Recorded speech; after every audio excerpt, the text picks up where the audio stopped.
So right now Cristiano Ronaldo wants to leave Manchester United.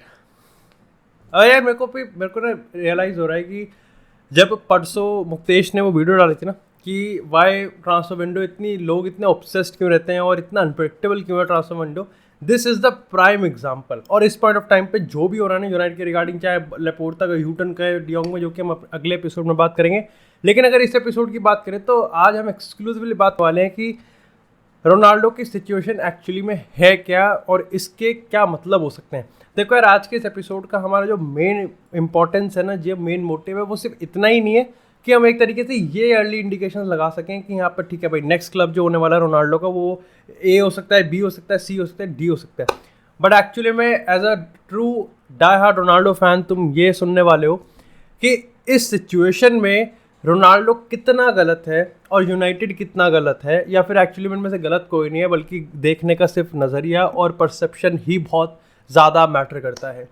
लेकिन actually में शुरुआत करते हैं कि पूरी स्टोरी क्या है और उसके बाद धीरे धीरे बिल्डअप करते हैं। अब होता क्या है कि देखो यार, ये पहली बार नहीं है जब रोनाल्डो और यूनाइटेड के बीच में जो ट्रांसफ़र की बातें हैं ये आउट ऑफ नोवेयर निकल के आई है। ये हमको पता था कि शायद से जो जॉर्ज मेंडेस हैं वो बहुत टाइम से रोनाल्डो के लिए एक नया क्लब ढूंढने की कोशिश कर रहे हैं। और अगर आप इस चैनल के एक्टिव मेंबर हो तो आपको पता होगा कि हम फुटबॉल डेली के एपिसोड्स में हर छोटी बड़ी खबर को, इस चीज़ को एड्रेस करते हैं। And I have addressed it several times कि अब ए क्लब है, फिर बी क्लब है, फिर सी क्लब है, फिर डी क्लब है। लेकिन जो सिचुएशन थी और जो कॉन्फिडेंस था, चाहे यूनाइटेड सपोर्टर्स की हम बात करें, चाहे हम रोनाल्डो के सपोर्टर्स की हम बात करें, ऑफकोर्स दोनों म्यूचुअल भी हैं, तो यहाँ पर वो यही था कि Ronaldo at the end Manchester United ही रहेगा। और सेम गोज फॉर यूनाइटेड। खैर, यूनाइटेड का तो केस अब भी नहीं बदला और उसके पीछे का मैं रीज़न आपको बहुत क्लियर कट बताऊंगा। उसके बाद होता क्या है कि यार देखो, अब ब्रूनो से पूछा जाता है। अब सबसे पहले तो ब्रूनो ने बताया कि नहीं नहीं यार, हमारे बीच में तो जितनी भी बात हुई है उससे यही लगता है कि वो प्री सीजन में आएगा, और जहाँ तक मुझे पता है कि यूनाइटेड रोनाल्डो जैसे इतने बड़े वैल्यूबल प्लेयर को छोड़ना मतलब नहीं चाहेगी, बेकार गलत बात होगी, इसमें कोई सेंस नहीं है। अब यहाँ पर होता ये भी है कि भाई जब इसके पीछे का हम देखते हैं कि यार सेंस लगाते हैं, रिपोर्ट्स आती हैं, तो साफ पता चलता है कि यार जो रोनाल्डो ने या फिर जॉर्ज मेंडेस ने जो टैक्टिक्स थी, ये कहीं ना कहीं इस चीज़ पे भी एक तरीके से एक साइकोलॉजी का प्रेशर पुट करने की भी कोशिश हो सकती है कि यूनाइटेड ट्रांसफर मार्केट में अच्छा नहीं कर रही, कि भाई सीजन खत्म हुए हुए आपको 1 से 1.5 महीना हो चुका है and you are still stuck on one of the like very important transfer, जो कि फ्रैंकी डियोंग का था। खैर, अब तो उस पर भी एल लगते हुए दिख रहे हैं हमारे।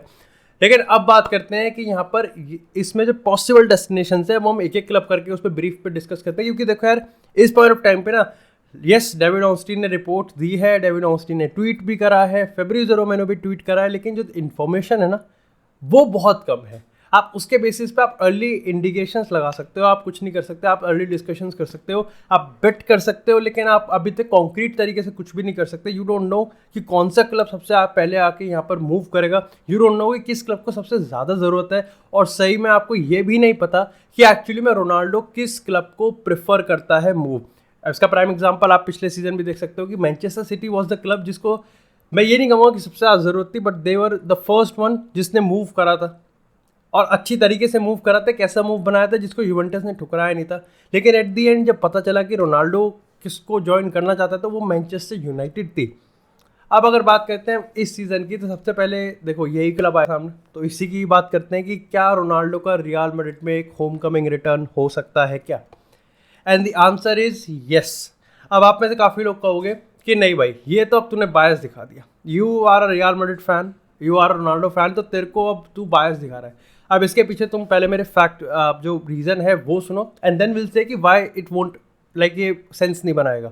एंड डेफिनेटली येस, मैं आपकी बात से एग्री करता हूँ कि जो ना सेंस बनाने वाली चीज़ें हैं वो सेंस बनाने वाली चीज़ों से बहुत ज़्यादा भी है और इस पॉइंट ऑफ टाइम पे इंपॉर्टेंट भी है। अब सेंस की अगर हम बात करें तो पहली चीज़ आती है इमोशनल। सी, जब आपका क्लब अभी अभी सेटबैक लिया है ना एम्बापे वाली से, और एम्बापे की डील ऐसा नहीं है कि इस सीज़न नहीं हो रही तो अगले सीज़न कर लेंगे, एम्बापे की डील अब 2025-26 तक नहीं हो रही, सेम फॉर अर्लिंग हालैंड। ठीक है, तो यहाँ पर अब मैं ये नहीं कहूँगा कि रियल मैड्रिड को लाइक मेन स्ट्रीम क्लब बनने के लिए एक सुपरस्टार की ज़रूरत है। वो ऑलरेडी मेन स्ट्रीम क्लब है, 14th UCL अभी अभी जीत लिया। लेकिन आप ये भी समझो कि जब एक लाइक लेजेंड आ रहा है, अब वो भी क्रिस्टियानो रोनाल्डो आपके क्लब में वापस आने की अपॉर्चुनिटी आ सकता है with a very limited time frame, 1 या मैक्सिमम 2 साल पे कट के साथ, तो Florentino Perez is a businessman after all, तो वो ये चीज़ कर सकता है। The biggest problem is going to be कि क्या कार्लो एंसेलोटी इन चीज सबको एम्बेड कर सकता है, नहीं कर सकता है। और इसका आंसर आपको एक हाइब्रिड मिल सकता है कि येस भी है और नो भी है। वो इसलिए क्योंकि जहां हम कहते हैं कि 4-3-3 इज द प्रिफर्ड सिस्टम जो कि एंसेलोटी खिला सकता है, लेकिन वहीं अब ये भी मान सकते हैं कि एक्चुअली में वो 4-4-2 पे भी जा सकता है या फिर 4-4-2 डायमंड पे भी जा सकता है, just to fit Ronaldo and Benzema up top.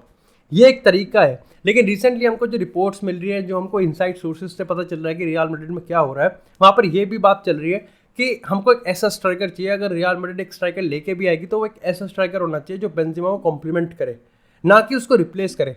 तो ये तो तय बात है कि रोनाल्डो बेंजेमा को हटाएगा नहीं, लाइक ये काफ़ी रूड हो जाएगा, but it's coming from a Ronaldo fan. हम ये कह सकते हैं कि रियल मैड्रिड के करंट रिजीम में शायद से वो हटा सकता भी नहीं है इस पॉइंट ऑफ टाइम पे। लेकिन ये पूरे चांसेस है कि अगर इन एनी सर्कमस्टांसेस ये चीज़ होती है तो रोनाल्डो और बेंजेमा एक बार फिर से साथ में खेल सकते हैं।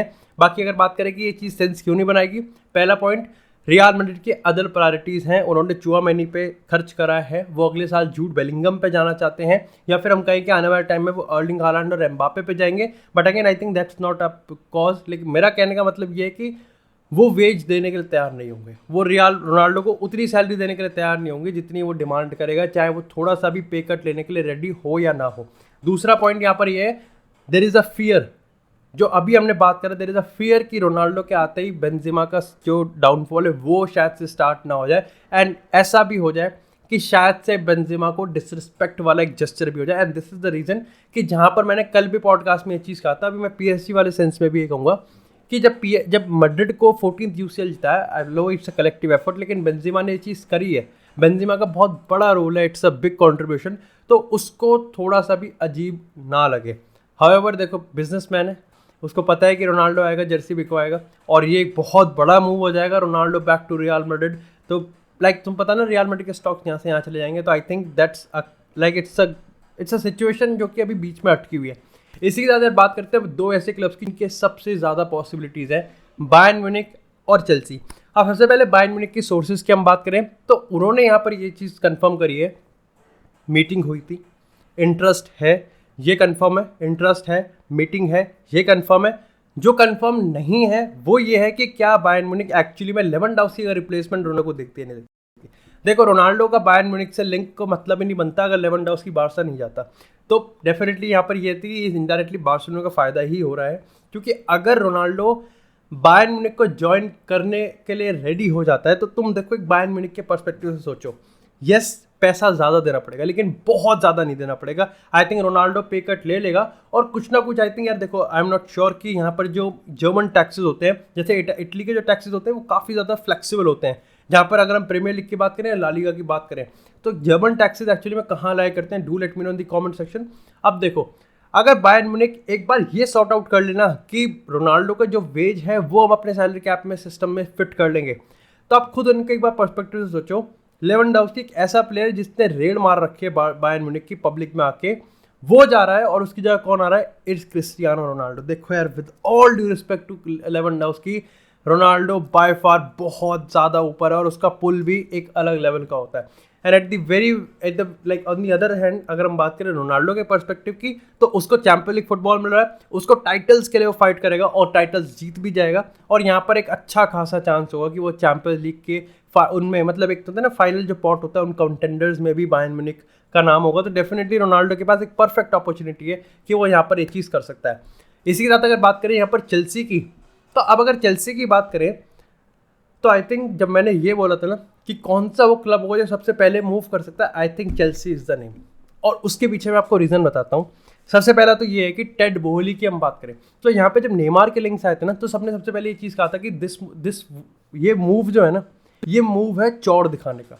टेड बोहली ये मूव करेगा अपनी एक स्टेटमेंट बनाने के लिए, एंड ऐसे में आप जस्ट नेमार का नाम हटा के क्रिस्टियानो रोनाल्डो का नाम जोड़ दो, तो ये जो डील हो जाती है ना, ये एक अलग ही लेवल की हो जाती है। और वो भी उसके पर्सपेक्टिव से आप सोचो कि जो एक ओनर है, मरीना चली गई, रोमन अब्रामोविच का एरा चला गया, चेल्सी पे सैंक्शंस लगे, और उसके बाद कहीं ना कहीं ये चीज़ निकल के आती है सामने कि अब मेरे पास एक अपॉर्चुनिटी कि मैं रोनाल्डो को साइन करके एक स्टेटमेंट बना सकता हूँ। That would be something different और एक नए लेवल पे, ठीक है। तो मेरे को लगता है, और देखो उन पे पैसा भी है, वो सैलरी भी पे कर सकते हैं, कंसिडरिंग द फैक्ट कि लुकाकू चला गया और वो अभी भी ऑफलोडिंग पे कर रहे हैं। तो ये एक बड़ी चीज़ है। Now what are the reason जो सेंस नहीं बनाएंगे? सबसे पहला चीज़ ये है कि ये फियर होगा। लुकाकू के फेल होने के बाद एक ये सक्सेसिव फेल होगा कि रोनाल्डो भी फ्लॉप कर सकता है। I know coming from Ronaldo fan, लेकिन एट द सेम टाइम आप सोच रहे होंगे कि यार ये क्या बकवास है, तुम यूनाइटेड में देखा नहीं है क्या? देखो यहाँ पे तुमको समझना पड़ेगा कि फ्लॉप मतलब ये हो सकता है कि चेल्सी जो ऑब्जेक्टिव सेट करेगी वो रोनाल्डो के साथ कलेक्टिव क्या पता वो अचीव ना कर पाए। At the second reason is like Tuchel को अभी हमें ये नहीं पता कि टुकल कितना कन्विंस्ड है। ऑल वी नो इज कि चेल्सी टेड बोली, बट हमको अभी तक ये नहीं पता कि क्या टुकल की प्रायोरिटीज लिस्ट में रोनाल्डो आता है या नहीं आता, क्योंकि अभी भी हम अगर देखें तो चेल्सी बहुत सारे फ्रंट पे अपनी डील्स को परस्यू कर रही है। चाहे हम स्टर्लिंग की बात करें, उसके बाद अब डेम्बेले ने चूतिया काट दिया, लेकिन अगर हम बाकी डील्स की हम बात करें, रफीनिया की में भी थोड़ा थोड़ा वो रेस में अभी भी बचे हुए हैं, एक आधी टांग तो उनकी है ही। तो यहाँ पर हमको ये नहीं पता कि रोनाल्डो की जो प्रायोरिटी है वो कितनी ऊपर आती है। बट नंदलेस जैसे मैंने तुमको कहा कि मेरे को लगता है कि चेल्सी उन चुनिंदा और बहुत लिमिटेड क्लब्स में से होगा जो कि पहला मूव जरूर करेगा। यहाँ पर देखने वाली ये बात है कि मेरे को लगता है कि यूनाइटेड इसको पक्का रिजेक्ट कर देगी। और इसके हार्ड बॉल अब वो क्यों चाहेंगे? मतलब एक तो उनका स्टैंड ये है कि हमको रोनाल्डो सेल नहीं करना, और ऊपर से चेल्सी ऑफर आके दे दे है। मतलब ये तो वही बात होगी कि कल को यूनाइटेड सिटी के जाके कह रही कि हमको केविन डी ब्रुयने दे दो। खैर वो तुम कहेंगे भी नहीं क्योंकि वो प्राइस टैग ऐसा लगा देंगे। लेकिन इसी के साथ यार बात करते हैं अब थोड़े से उन क्लब्स की जो कि आउट ऑफ नोवेयर है। सबसे पहला आता है यहाँ पर स्पोर्टिंग, और उसके बाद आता है नेपली, फिर हम बात करें यूवेंटस वगैरह की। अगर इनकी हम बात करें ओवरऑल, अब देखो यहाँ पर अगर हम नेपली की बात करें, ये क्लब इसलिए सामने आया, और देखो सबसे पहले ये क्लब आउट ऑफ नोवेयर है। डेविड ऑस्टिन ने इसको अपनी रिपोर्ट में मेंशन किया है, और आई थिंक इसके पीछे का रीजन ये कि अगर इटली के हम टॉप 4 की बात करें, एटलांटा इस तरीके की डील्स करती नहीं है।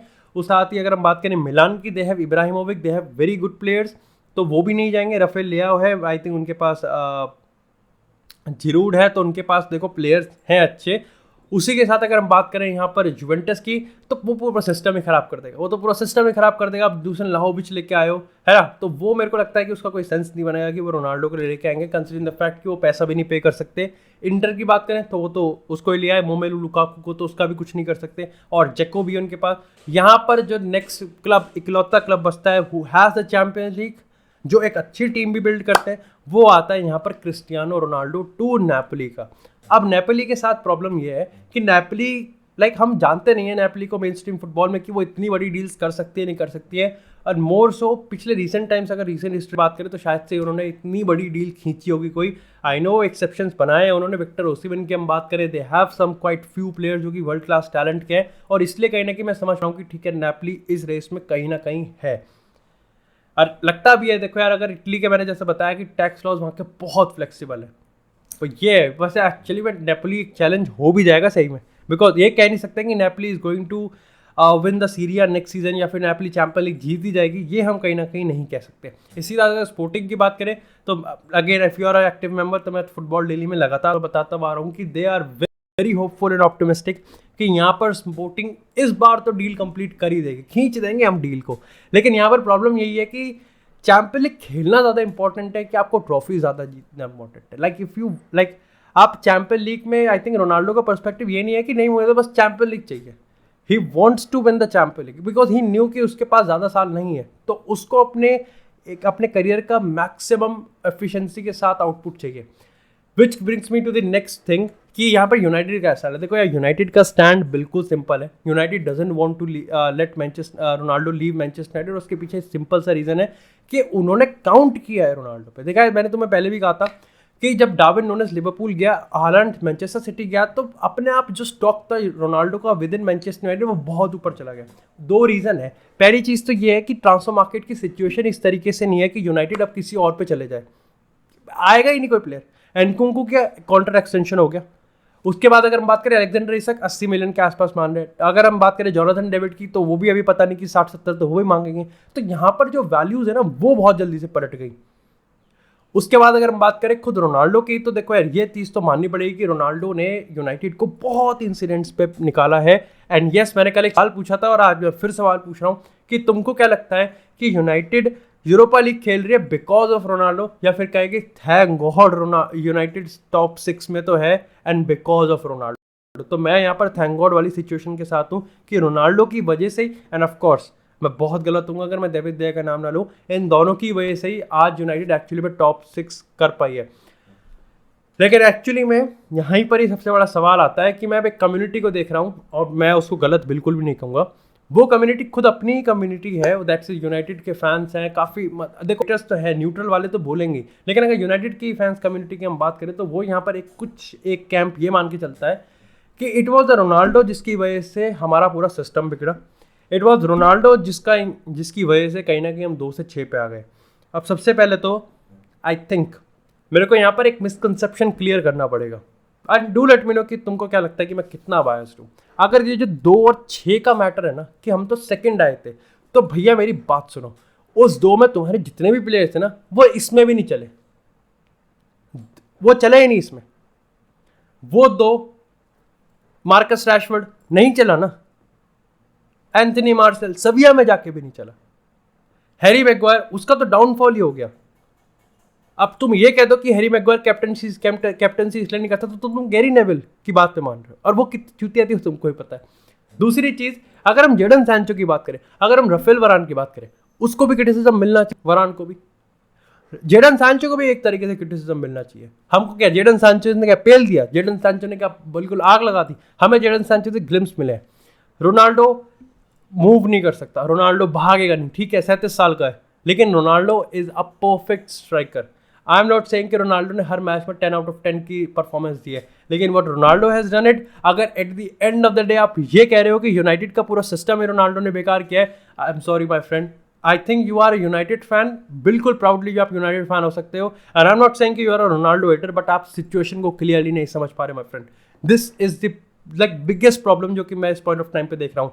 मेरे को घंटा फर्क नहीं पड़ता इस चीज़ से कि तुम रोनाल्डो को सपोर्ट करते हो कि तुम रोनाल्डो के अगेंस्ट हो, आई डोंट केयर।